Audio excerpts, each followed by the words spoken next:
भाजपा सरकार ने ही कानून बनाया है कि जो बलात्कार के और हत्या के अपराधी होंगे उन्हें नहीं छोड़ा जाएगा। अगर उनकी बात है जी और पे टाड़ा लगा है, मैं कह रहा हूं उन पे कुछ भी लगा सही, ये तो पुलिस के हाथ में है, सरकार के हाथ में। टाडा लगा दो, एनएसए लगा दो, यूएपीए लगा दो, जो मन में आए लगा दो, कोई है तो नहीं ना। शायद मोदी जी अपने आप को वाजपेयी जी से भी बड़ा नेता आज मान रहे हैं, वो एक अलग बात है। मगर वाजपेयी जी भी, चाहे भले ही मोदी जी से छोटे नेता, आज के लोगों की सोच के हिसाब से जो आरएसएस के हैं, वाजपेयी जी मोदी जी से छोटे नेता ही मान लें आरएसएस की नज़र वाले, तब भी तो उन्होंने टाडा खत्म की थी ना। तो वो टाडा इन जो सिख हमारे बंदी हैं उनके लिए कैसे इस्तेमाल हो सकती है? ठीक है, टेररिस्ट तो वो भी हुआ जिन्होंने गुजरात में कांड किए, टेररिस्ट तो वो भी हुआ इंसान को मारने वाला बेसिकली। नहीं, तो अब आप जाके किसी भी आरएसएस वाले से ये सवाल पूछ लीजिए, वो डिक्लेयर करके बोल रहे हैं कि हम भारत का संविधान खत्म करेंगे, हम अलग संविधान बताएंगे। ये आतंकवादी, ये एंटी नेशनल हैं।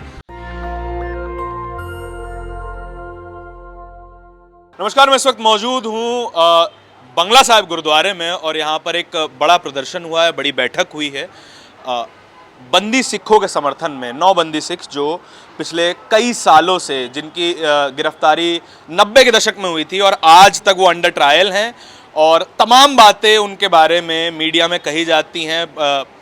अभी तक अंडर ट्रायल हैं, जब कानून ये कहता है कि जब तक गुनाह सिद्ध ना हो जाए आप बेगुनाह हैं और आपको एक बेगुनाह की तरह ही ट्रीट किया जाना चाहिए। लेकिन मीडिया ट्रायल जो इस वक्त उनके साथ होता है, जिस तरह की बातें की जाती हैं, वो बड़ी ही शर्मनाक है। आतंकवादी जैसा शब्द उनके साथ जोड़कर इस्तेमाल किया जाता है। अगर किसी व्यक्ति के साथ ये शब्द लग जाए तो उसकी पूरी ज़िंदगी का ट्रॉमा क्या होगा, आप वो एक बार समझने की कोशिश कीजिए। और यहाँ पर उन्हीं के समर्थन में काफ़ी लोग हैं। एडवोकेट महमूद प्राचा हैं, सर हैं यहाँ पर, और ऋतु जी हैं। इन सब से बात करेंगे और इनके विचार क्या हैं और क्यों इस बड़ी बैठक की ज़रूरत पड़ी है और क्यों ये इतना लंबा आंदोलन आगे चलने वाला है, सबके बारे में बात करेंगे। प्राचा जी, ये बताइए कि जो बात मीडिया इस वक्त कह रही है, मैं अभी पढ़ रहा था सभी बंदी सिखों के बारे में, उन्हें टेररिस्ट बताया जा रहा है और जो भी उनके समर्थन में हैं उन्हें टेरर सपोर्टर बताया जा रहा है। इसको किस तरीके से रीड करते हैं कि क्या ये कोई कंडीशनिंग की जा रही है या फिर कोई और इसके पीछे बात है? देखिए, जो भी हम लोग क्या बात कर रहे हैं कि भारत के संविधान के हिसाब से जिस भी प्रकार से जो ट्रीटमेंट जिसकी भारत के संविधान के हिसाब ने तय की है वो ट्रीटमेंट होनी चाहिए। भारत के संविधान की बात करने पे कौन लोग भारत के संविधान को मजबूत करने के लिए, कौन लोग भारत के संविधान वालों को टेररिस्ट बोलेंगे, आतंकवादी बोलेंगे, टेररिस्ट समर्थक बोलेंगे? जो भारत के संविधान के खिलाफ है वो हैं वो लोग जो मनुस्मृति लागू करना चाहते हैं, बाबा साहब डॉक्टर भीमराव अंबेडकर के संविधान को ख़त्म करने के बाद। यही है बुनियादी लड़ाई जो देश में चल रही है अभी। हम लोग अंबेडकरवादी हैं, हम लोग ये चाहते हैं कि संविधान का राज हो देश में, हर एक व्यक्ति के साथ ट्रीटमेंट वो हो जो संविधान ने उसके लिए तय की है। ऐसा ना हो कि बिल्किस बानो के लिए तो एक, जो उसके हत्यारे हैं उसके लिए एक ट्रीटमेंट हो, और जो ये सिख समुदाय के जो इतने लोग जेलों में बंद हैं 28 साल से, 30 साल से, 32 साल से या उससे भी ज़्यादा से, उनके लिए दूसरा कानून संविधान को तोड़ के इस्तेमाल हो। ये बात मानने वाली नहीं है, जानने वाली नहीं है। संविधान के अनुसार नहीं चल रहा है क्या भारत? आप नहीं चल रहा, हम लोग चलाने की कोशिश कर रहे हैं, वो लोग तोड़ने की कोशिश कर रहे हैं। जो बिल्किस बानो का केस है वो मनुवादी लोग हैं। आज दुख की बात यह है कि सरकार में बैठ गए हैं मनुवादी लोग, ये है सबसे बड़े दुख की बात। और वो भारत का संविधान खत्म करने के लिए उनके ही अपने लोग खुलेआम धर्म संसद नाम से कर रहे हैं, नया संविधान बना रहे हैं, दिल्ली राजधानी को चेंज करके कहीं और बनाना चाह रहे हैं, बनारस बनाना चाह रहे हैं। वहाँ ये कहना चाह रहे हैं कि हम मनुस्मृति, ये संविधान खत्म करेंगे, दूसरा संविधान लाएंगे। ये हैं आतंकवादी, ये हैं देशद्रोही, या ये सिख जो ये कह रहे हैं कि हमारी ट्रीटमेंट संविधान के हिसाब से होनी चाहिए, या हम लोग जो ये कह रहे हैं संविधान के हिसाब से चलनी चाहिए। जो लॉजिक आप दे रहे हैं इस वक्त कि ह्यूमन राइट्स के एंगल की वजह से नहीं, ह्यूमन राइट्स में मैंने ह्यूमन राइट्स का शब्द इस्तेमाल नहीं किया। चलिए ठीक है, बोलिए। जिस लॉजिक से आप इन बंदी सिखों की रिहाई मांग रहे हैं, तो उसी लॉजिक से वो बिल्किस बानो जो सपोर्टर हैं, बिल्किस बानो के जो रेपिस्ट है उनके, वो कह रहे हैं उसी लॉजिक से हमने रिहाई दिलवाई है। तो ये तो कॉन्ट्रास्टिंग बात हो गई ना सर? जी। आपने अच्छा सवाल पूछा, लेकिन उसमें और इसमें ज़मीन आसमान का फ़र्क है। जी बताइए किस तरीके। एक तरफ ऐसे लोग हैं जिनकी सुप्रीम कोर्ट तक से सज़ा अपहोल्ड हुई है, यानी कि वो अब कन्विक्ट हो गए हैं परमानेंट, उनके बचने का, उनको निर्दोष साबित करने का कोई गुंजाइश नहीं बची है। दूसरी तरफ उसमें जो संवैधानिक प्रावधान है उसको धता बता के अपने बीजेपी के 5 मेंबर्स और अपने समर्थक 5 और मेंबर्स लाकर उनको रिहा कराया गया, और उनके ऊपर चार्जेस क्या थे जो साबित हो गए। क्या? 5 साल की बच्ची को मारा, 5 साल की प्रेग्नेंट महिला के साथ रेप किया, 5 महीने की महिला जो प्रेग्नेंट थी उसके साथ रेप किया, उसकी फैमिली के साथ, और फिर फैमिली के सारे मेंबर्स को मार दिया। एक तरफ ये है जो सिद्ध हो चुका है, दूसरी तरफ क्या है कि एक व्यक्ति की हत्या की, जो चार्ज अभी सिद्ध भी नहीं हुआ है। मैं तो जगतार सिंह हवारा साहब का वकील हूँ, उनके बारे में तो मैं ये पूरी जिम्मेदारी के साथ कह सकता हूँ कि अभी सुप्रीम कोर्ट ने उन्हें सजा नहीं दी है। दूसरी तरफ एक व्यक्ति की हत्या का केस है, तो अब आप तय कर लीजिए कि दोनों केसों में क्या बराबरी है। अगर इतने जघन्य अपराध करने के बाद उनके फूल मालाएं चढ़ा सकते हैं, एमएलए रूलिंग पार्टी के फूल मालाएं उनको दे सकते हैं, तो इसमें इन्वॉल्व हैं हाईएस्ट लेवल से बीजेपी के ऑफिस बेयरर्स या नहीं है? इसको कंपेयर कीजिए आप एक ऐसे व्यक्ति से जिसके ऊपर ये चार्ज अभी साबित भी नहीं हुआ है कि उसने एक व्यक्ति को मारा। क्या कोई भी लीगल ग्राउंड है इन सभी लोगों को जेल में अंदर रखे रहने का? कोई भी लीगल ग्राउंड है, या 1% भी चांस है कि जो गवर्नमेंट है जो चाह रही है कि वो जेल में ही रहे, या फिर कोई सिस्टम चाह रहा है? कोई भी एक लीगल ग्राउंड नहीं, निश्चित रूप से गवर्नमेंट चाह रही है और अदालतें भी निश्चित रूप से गवर्नमेंट के प्रेशर में हैं, अन्यथा उन्हें जेल में रखने का क्या वो है। अभी जैसे बिल्किस बानो के केस की बात हुई, उसमें एक चीज और देखें कि जो बातें भाई महमूद पराचा जी ने बताई हैं, उसके अलावा एक और बड़ी उसमें गंभीर बात है कि इन लोगों की न केवल सजा वहां से अपहर्ड रही, सुप्रीम कोर्ट से भी इनको सजा हो गई, इसके अलावा जो इस तरह के कैदियों को छोड़ा जाता है उसके बस विषय में भाजपा सरकार ने ही कानून बनाया है कि जो बलात्कार के और हत्या के अपराधी होंगे उन्हें नहीं छोड़ा जाएगा, और अगर छोड़ने की भी बात है तो वो 30 और 35 साल की सजा पूरी होने के बाद इन्हें 18 साल में मैक्सिमम इन्हें 18 साल में छोड़ दिया। और जिनकी बात हो रही है, जो बंदी सिंह हैं, इनकी जो बात हो रही है, इनके अभी आरोपित सिद्ध नहीं हुए हैं, इनको सजा हुई भी नहीं है, और ये 27 से लेकर 32 साल की सजा ये काट चुके हैं, जेल में है। ये मानिए कि कल ये बिल्कुल निरपराध घोषित होते हैं। क्या किसी कानून के पास, किसी अदालत के पास, किसी जज के पास, किसी सरकार के पास इनकी ये जो जिंदगी है, जो इन्होंने भुगती है और जो इनके परिवार ने भुगती है, इसकी कोई भरपाई है क्या किसी के पास में? और कानून हमारा इसीलिए कहता है कि चाहे 100 के 100 गुनहगार छूट जाएं, लेकिन किसी भी बेगुनाह को सजा नहीं होनी चाहिए। तो क्या ये बात अदालतों को ध्यान नहीं है? क्या इस बात को वो भूल चुकी हैं? क्या वो पूरी तरह से सरकार के कब्जे में होके सरकार के अनुसार काम कर रही? ये एक बड़ी गंभीर बात है। दूसरा एक बात और अगर इसमें देखें कि जो भारत का संविधान है, हम संविधान और कानून की बात करें, जो भारत का संविधान है, भारत के संविधान के भाग 3 में जो मूलभूत अधिकार हैं, फंडामेंटल राइट्स हैं, उसके आर्टिकल 21 यानी अनुच्छेद 21 के तहत हर व्यक्ति को प्राण और दैहिक स्वतंत्रता की आजादी है, ये होना चाहिए। लेकिन क्या हो रहा है? अगर आप बिना केस का फैसला हुए, बिना सजा हुए 32 साल तक जेल में रख सकते हैं, तो किस बात का आप संविधान का पालन कर रहे हैं? क्या है कानून, क्या है न्याय? कौन सी कंडीशंस हैं, लीगल कंडीशन है जहां पे एक व्यक्ति को बेल डिनाई होती है या फिर उन्हें एक्विटल मिलता है? एक्विटल तो नहीं, जो पैरोल मिलता है। नहीं, देखिए पैरोल नहीं, पैरोल अलग चीज है, और बेल की बात जो आप कर रहे हैं, कैसे बेल कैसे डिनाई होती है? बेल बहुत सिंपल सा सिद्धांत है जो मैंने अभी आपको बताया कि जब तक सिद्ध ना हो जाए, जब तक सिद्ध ना हो जाए, हर व्यक्ति बेगुनाह है। एक तो ये सिद्धांत है, बहुत ही महत्वपूर्ण हमारे कानून का सिद्धांत है। दूसरा, चाहे 100 के 100 गुनहगार छूट जाएं, लेकिन किसी भी बेगुनाह को सजा नहीं होनी चाहिए। ये जो 2 प्रिंसिपल्स हैं, ये जो 2 सिद्धांत हैं, हमारा जो कानून है इन्हीं पर आधारित है। और इसीलिए सुप्रीम कोर्ट बार बार कहती है कि bail is a rule and rejection is exception, यानी बेल देना ये नियम है और उसको खारिज करना, बेल न देना, ये अपवाद स्वरूप होना चाहिए।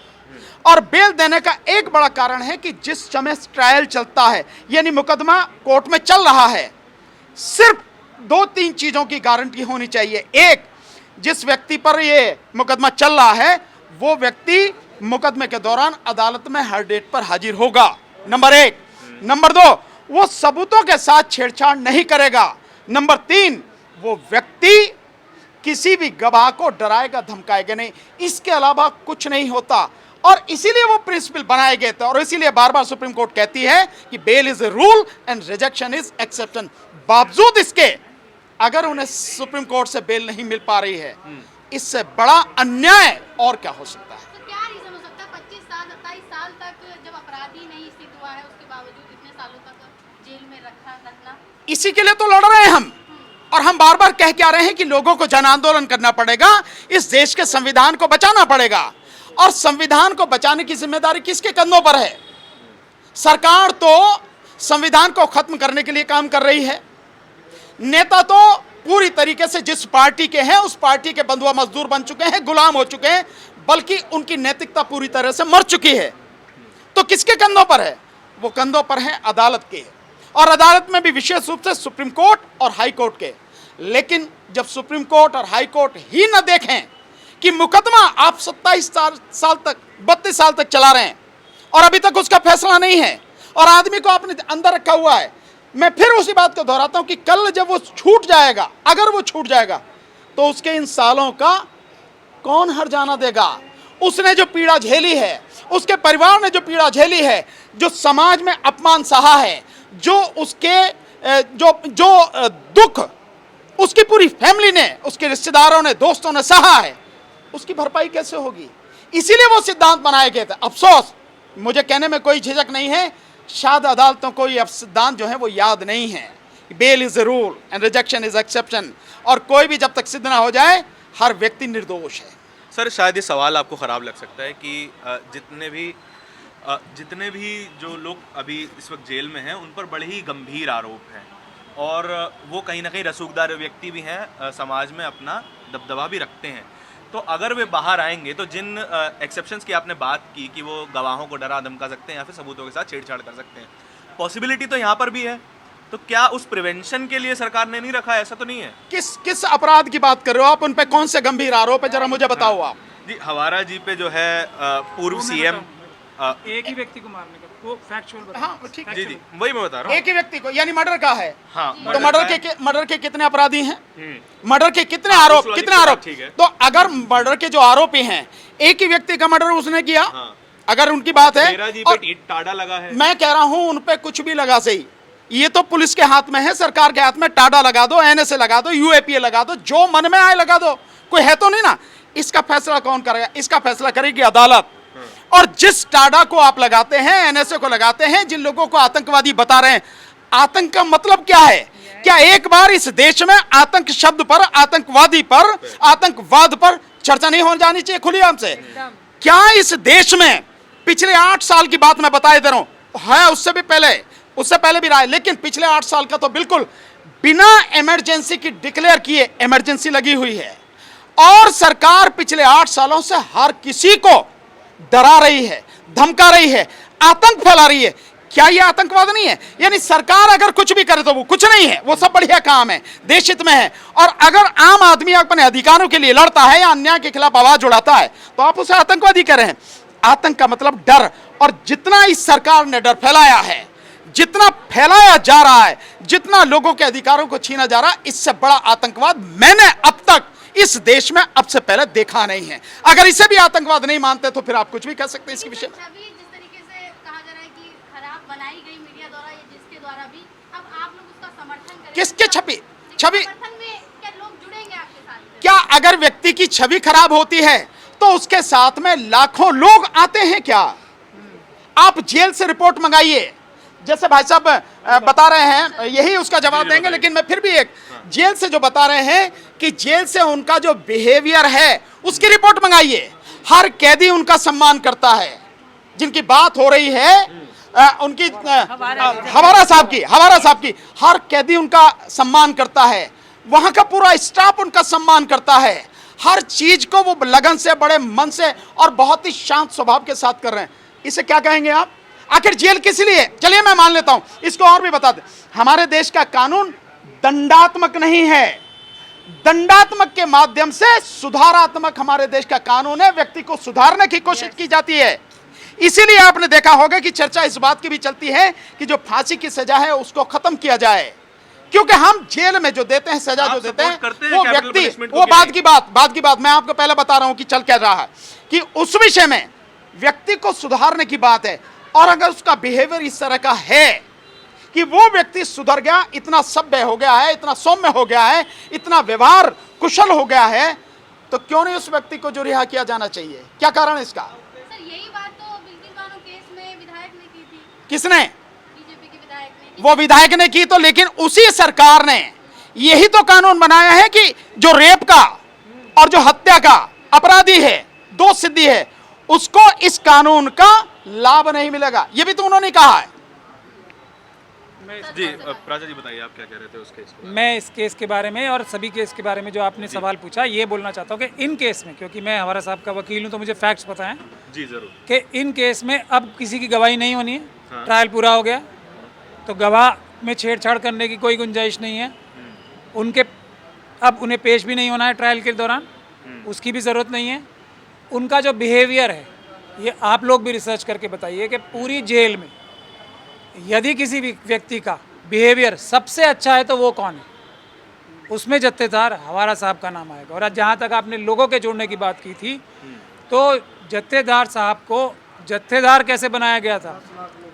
10 लाख लोग, बारिश, तूफान, जब सरकार ने जो उनकी बसेस थी वो भी रोक दी थी, 10 लाख लोगों ने आके 10 लाख की जत्थेबंदी ने जगतार सिंह हवारा साहब को जत्थेदार बनाया था, शरबत खालसा कर। बताइए आप, तो इस व्यक्ति के पीछे और इसके ऊपर जो इल्ज़ाम है झूठा और सच्चा, मैं जा ही नहीं रहा हूँ मैं, क्या है एक व्यक्ति को मारने, और वो भी क्या जाति दुश्मनी की वजह से मारा या उसके ऊपर कोई अत्याचार करके मारा? ये भी क्या? सिद्ध होना बाकी है। नहीं, वो तो सिद्ध होना बाकी है। 5 साल की बच्ची को मारा, 5 महीने की प्रेग्नेंट औरत के साथ रेप किया, ये है चार्ज क्या? तो उन लोगों को छोड़ते हैं। क्या हम हत्या को इस एंगल से सपोर्ट थोड़ी कर सकते हैं? नहीं, मैं हत्या को तो नहीं support नहीं कर नहीं, सकते। हत्या और रेप दोनों एक साथ हैं, उसके लिए मना है। हत्या और रेप दोनों एक साथ किए हों, उन लोगों ने वो किए हैं, और उन लोगों की कंपैरेटिवली क्या क्राइम कम हो जाता है? नहीं, डेफिनेटली ये तो जूरिस्प्रूडेंस का रूल है। हाँ। Rarest of the rare case में फांसी दी जाती है ना, जी होता है ना मिकदार। जरूर। अभी जो हमारी पार्लियामेंट ने भी रेप को भी जो है डेथ पेनल्टी दी है जी। निर्भया के केस के बाद। ये एक अलग बात है कि हमारी एससी और एसटी समाज की और दूसरी महिलाएं जो हैं उनकी इन्वेस्टिगेशन भी ठीक से नहीं होती है, लेकिन जब निर्भया का केस हुआ, वो एक अपर समाज से आती थी, ब्राह्मण समाज से आती थी, तो कानून चेंज होकर क्या बना? रेप के लिए ही मर्डर डेथ पेनल्टी दी गई। तो ये तो जूरिस्प्रूडेंस यूनिवर्सली एक्सेप्टेड है। जो इंटेंसिटी ऑफ क्राइम है वो अलग अलग होती ही है। तो इसमें मैं आपके माध्यम से ये पूछना चाहता हूँ कि जगतार सिंह हवारा जत्थेदार साहब जो हैं, उनसे अच्छा बिहेवियर पूरी जेल तिहाड़ में किसी और कैदी का है या नहीं है? इसमें एक ही जवाब आएगा कि इन्हीं का जो बिहेवियर है वो सबसे अच्छा। ये भी आएगा कि इन्हीं की रिस्पेक्ट सब बाबा जी कह के बुलाते हैं उन्हें, जेल से, स्टाफ से लेके सभी लोग। सर क्योंकि सर 3 बजे ये कानून है, ये मैं नहीं कह रहा हूँ, ये कानून बना हुआ है। हम क्या कह रहे हैं, हमारी डिमांड क्या है? हम ये थोड़ी कह रहे हैं जगतार सिंह हवारा साहब जत्थेदार साहब को छोड़ दो। हम ये कह रहे हैं कि उनके लिए और बाकी जो सिंह जो बंदी हैं उनके लिए उसी कानून का इस्तेमाल करो। कुछ और नहीं कह रहे हैं हम, कुछ भीख नहीं मांगी जा रही है, कुछ एक्स्ट्रा नहीं मांगा जा रहा है। जो कानून बाकी लोगों पे इस्तेमाल हो रहा है वो इन लोगों के लिए क्यों इस्तेमाल नहीं हो रहा? ये है हमारा डिस्क्रिमिनेशन क्यों, भेदभाव क्यों है, ये हमारा सवाल है। क्या ये गैर नाजायज़ सवाल है? इसके लिए हम पे इल्ज़ाम लगाए जाएंगे कि हम आतंकवादियों के समर्थक हैं। ये इल्ज़ाम वो लगाएंगे जो डिक्लेयर्ड आतंकवादी हैं, जो कह रहे हैं हम भारत का संविधान ख़त्म करके हम मनुस्मृति लागू कराएंगे, जो अपने आप अपने मुंह से कह रहे हैं हम आतंकवादी हैं। और जहाँ तक टाडा की आपने बात की, टाडा को वाजपेयी जी की सरकार ने लैप्स होने दिया था, ये भी एक सच्चाई है ना। वाजपेयी जी की सरकार ने टाडा ख़त्म किया था। क्यों ख़त्म किया था टाडा? उस टाडा का इस्तेमाल करके आप इन सिंह जो बंदी सिंह हैं उनको बंद रखना चाहते हो, उस टाडा को जिसको आपकी अपनी सरकार ने, शायद मोदी जी अपने आप को वाजपेयी जी से भी बड़ा नेता आज मान रहे हैं, वो एक अलग बात है, मगर वाजपेयी जी भी चाहे भले ही मोदी जी से छोटे नेता आज के लोगों की सोच के हिसाब से जो आरएसएस के हैं, वाजपेयी जी मोदी जी से छोटे नेता ही मान लें आरएसएस की नज़र वाले, तब भी तो उन्होंने टाडा ख़त्म की थी ना। तो वो टाडा इन जो सिख हमारे बंदी हैं उनके लिए कैसे इस्तेमाल हो सकती है, ये जवाब। अच्छा, एक सवाल ये है कि जितने भी अंडर ट्रायल्स हैं वो mostly minorities and SC ST OBC जमात से हैं, इसका कारण क्या है? इसका कारण मुझसे अच्छा भानु प्रताप जी बता सकते हैं, मैं भी बता सकता हूँ कि 90% कोई बता दीजिए मैं तो। वही एक ही जवाब है, वो हम ही बता सकते हैं, वो बता सकते हैं। आपने बंदियों की संख्या बता दी परसेंटेज, हम जजेस की परसेंटेज बता देते हैं, सब 90% या 95% so called SC ST OBC minority और महिलाओं के नहीं हैं। मतलब जो ईमानदार होने की जिनमें क्षमता ज़्यादा होती है, SC ST OBC माइनॉरिटीज़ और महिलाएं, वो जज नहीं हैं। तो इसीलिए जो ईमानदार होने की क्षमता रखते हैं वो लोग अंदर हैं। अगर जजेस जो हैं SC ST OBC माइनॉरिटीज़ के होंगे, महिलाएं होंगी 90%, तो 90% जो बाकी बचे हुए लोग हैं वो जेलों में होंगे और ये लोग बाहर होंगे। इतना सा जवाब है इसका। तो यानी कि सभी अपना अपना बायस लेके चलते हैं, भले ही वो एक एजुकेशनल ग्राउंड से आए अपना हैं। नहीं, हम लॉजिक की बात कर रहे हैं। हाँ। हम लॉजिक की बात कर रहे हैं। 90% स्थानों पे भारत के एक खास लोगों के लिए रिजर्वेशन है जो कि अनडिक्लेयर्ड रिजर्वेशन है, जो हज़ारों साल से चली आ रही है। हम तो लॉजिक की बात कर रहे हैं। और भारत का आप एक एग्जांपल दे रहे हैं ना, जो ह्यूमन इंडाइसिस हैं उस पे भारत जो है 200 देशों में से 150 से ऊपर ही आता है सब में। क्यों? उसकी वजह क्या है? क्योंकि इन 90% स्थानों पर एक मानसिकता के लोग कब्जा किए बैठे हैं। दूसरे जो अच्छे लोग हैं भारत के, जो 92.5% हैं, उन लोगों का एडमिनिस्ट्रेटिव, जुडिशल और दूसरी जगहों पे कोई हिस्सेदारी नहीं है। वो लोग इंसाफ नहीं कर पा रहे हैं क्योंकि वो उन जगहों पे है ही नहीं। ओके, आपने टेररिस्ट का इनसे वो परिभाषा पूछी और सर ने बड़ा अच्छा उसका व्याख्यान किया। मुझे आप एक बात बता दीजिए, और मैं सबसे ये सवाल पूछना चाहती हूँ, टेररिस्ट का मतलब क्या? अच्छा, टेरर का मतलब क्या होता है? खतरा ना। टेरर का मतलब खतरा। और जो टेररिस्ट, जो इंसान, कोई टेररिस्ट कोई मशीन तो नहीं है ना कि आपको आके मार देगी, या इंसान को मार रहा है ना, इंसान को खत्म कर रहा है। तो टेररिस्ट तो रेपिस्ट भी हुआ, जिसने रेप किया उससे इंसान को खतरा हुआ। टेररिस्ट तो वो भी हुआ जिन्होंने दंगे किए, ठीक है। टेररिस्ट तो वो भी हुआ जिन्होंने गुजरात में कांड किए। टेररिस्ट तो वो भी हुआ इंसान को मारने वाला बेसिकली। तो आप मुझे बताओ कि सरकार के अंदर वो कौन लोग बैठे हैं? सरकार के अंदर MP कौन बैठे हैं? स्कूटर के अंदर बम रख दिया, गुजरात में निर्दोष लोगों को मार दिया, मुसलमानों को मार दिया, अभी गर्भवती महिला का रेप करके अंदर चले गए। तो क्या वो लोग टेररिस्ट नहीं है? टेररिस्ट वही कैसे हुआ? आप उनको उनकी पिच पे खेल रहे हैं। बार बार मैं ये चीज बोल रही हूँ कि this is their pitch, this is the propaganda they want to spread and they are spreading it and you all are, even media, even social media is accepting it. That's why you are asking us question कि इनके ऊपर तो आप मुझे एक सवाल पूछना तो हमारा काम है ना, हमें सवाल तो पूछना पड़ेगा ना। बट मैं उसी को क्लैरिफाई कर रही हूँ। ये जत्थेदार जगतार सिंह, पैन कीजिए कैमरा, इनका जो गुना है ना अभी सिद्ध नहीं हुआ, उनका सिद्ध हो गया था 15 आरोपियों का। मैम क्या बोल रहा था कि ऐसा कहा जा रहा है, मैं सिद्ध नहीं कर रहा हूँ। मैं एग्जांपल दे रही हूँ, I am just coating an example. आपने हम स्टूडेंट रहे हैं DU के, अब टीचर्स भी हैं, पढ़ाते भी हैं, तो हम अगर आंदोलन में आवाज उठाते हैं तो हमें आप आतंकवादी कह देते हो, टुकड़े टुकड़े गैंग कह देते हो। हमने क्या किया? देश में दंगे फैलाए, देश को एक दूसरे से नफरत करी, लड़ाए, दंगे मचाए? नहीं ना। हमसे कभी भी ऐसा नहीं हुआ कि आपसी भाईचारा या आपसी एक पीस है या कम्युनल कुछ ऐसा सांप्रदायिक दंगे हुए, नहीं हुआ ना। तो जिन लोगों ने किया और सरकार का संरक्षण उनको मिला, जिन नुपुर शर्मा जैसी, कपिल मिश्रा जैसे, they are safe, they are not, उनको कन्विक्ट नहीं किया गया, उनके वो सेफ हैं। तो हम लोग कैसे हुए और ये लोग कैसे हुए? इनके लिए, इनका जिनका गुनाह सिद्ध नहीं हुआ, जिनको सुप्रीम कोर्ट ने भी अभी तक कोई इस तरीके का कोई फैसला नहीं हुआ, वो बैठे हैं। और आपकी बहन जी, आपके सवाल का जवाब मैं देती हूँ। जब इस देश का कानून ये कहता है ना कि आपको सजा दी जाए, आपको सजा इसलिए दी जाती है कि ना कि आपको फांसी हो ऐसे गुनाहों में, आपको आपका बिहेवियर अच्छा हो, आप सुधर सके, ये कानून ये कहता है। इसलिए आपको 10 साल, 5 साल, 25 साल की गुनाह के हिसाब से सजा दी जाती है। अगर आपका बिहेवियर एप्ट है, अगर आप उस पैमाने में आते हो, तो आपको रिलीज करने के लिए एक कानून है, आप आए, आपको बेल मिलेगी, आपको रिलीज किया जाएगा if you are good behaviour. तो आप इनका behaviour, like sir said, Mahmood Pracha ji ने कहा, एडवोकेट भानु प्रताप ने कहा, कि आप जाके पता लगाएं इनका बिहेवियर कैसा था।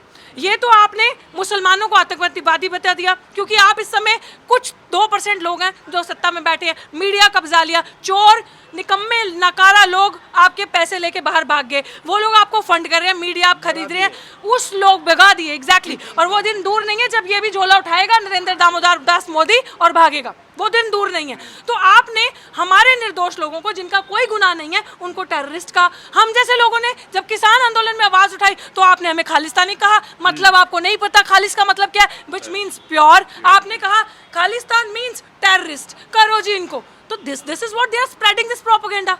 या पहले मैं देखिए, हम तो वकील हैं, ट्रायल से साबित करते हैं, सबूतों से सब कुछ साबित करते हैं। ये बंदी सिखों के सबसे तगड़े सपोर्टर्स यहाँ खड़े हैं, कुछ इनसे पूछ लीजिए भारत का संविधान चेंज करना चाहते हैं क्या? किसी से भी पूछ लीजिए, यहाँ पे नहीं चाहते। बताइए सर। आप सवाल पूछो। नहीं, आप सर मेरा सवाल तो कुछ और था अगला, वो बट पूछेंगे लेकिन इसका जो जवाब नहीं पहले। प्राचा जी कह रहे हैं उसको बताइए। प्राचा जी जो कह रहे हैं, संविधान चेंज करना चाहते हैं क्या? सवाल ही ना करना चाहते ना करने देंगे। अब इधर आइए, आप किसी और से पूछ लीजिए, यही जवाब आएगा। तो ये आतंकवादी हो सकते हैं, ये देशद्रोही हो सकते हैं? नहीं। अब आप जाके किसी भी आरएसएस वाले से ये सवाल पूछ लीजिए, वो डिक्लेयर करके बोल रहे हैं कि हम भारत का संविधान खत्म करेंगे, हम अलग संविधान बताएंगे।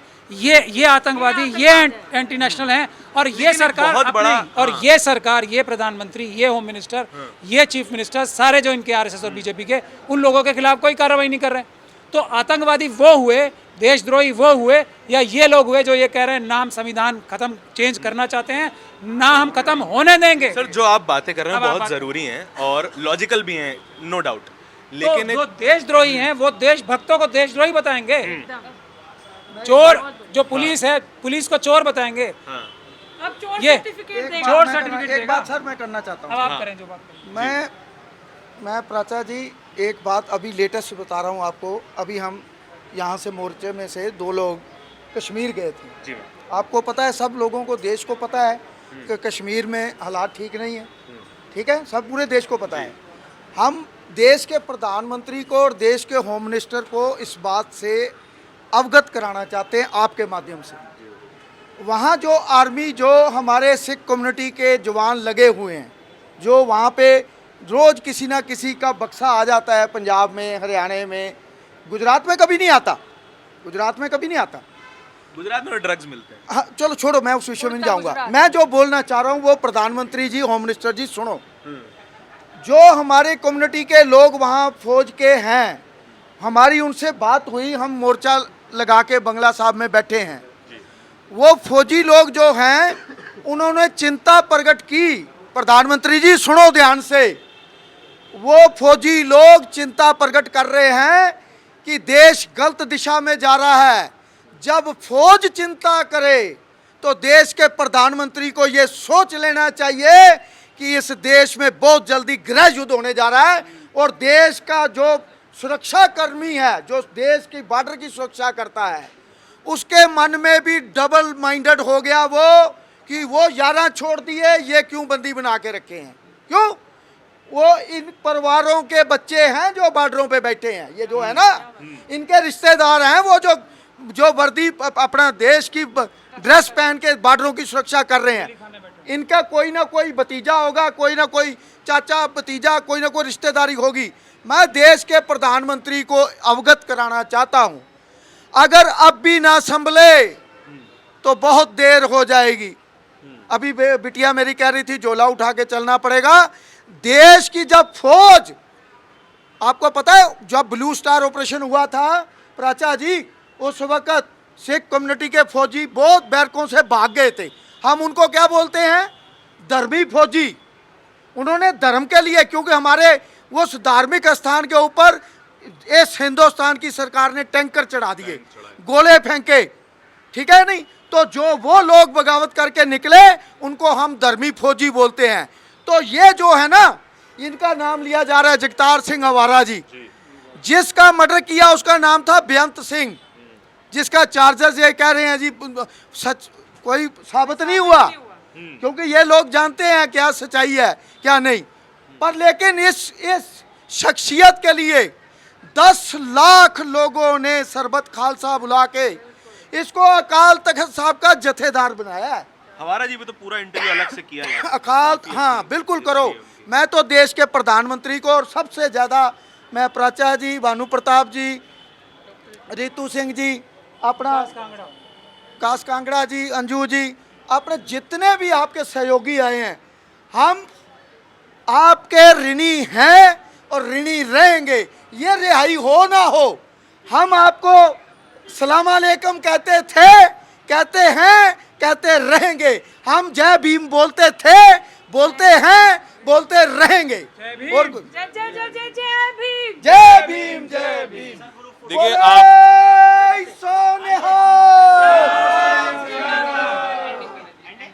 देखिए ये यूनिटी आपको जो इस वक्त दिखाई दे रही है वो बहुत ही कम आजकल दिखाई देती है, या फिर मैं ये कहूँ देखने नहीं दी जाती है। जो मीडिया का जो ब्लैकआउट है वो इस तरीके का दिखाता है कि इस देश में हर मज़हब, हर कौम बटी हुई है, लेकिन असल में ऐसा नहीं है।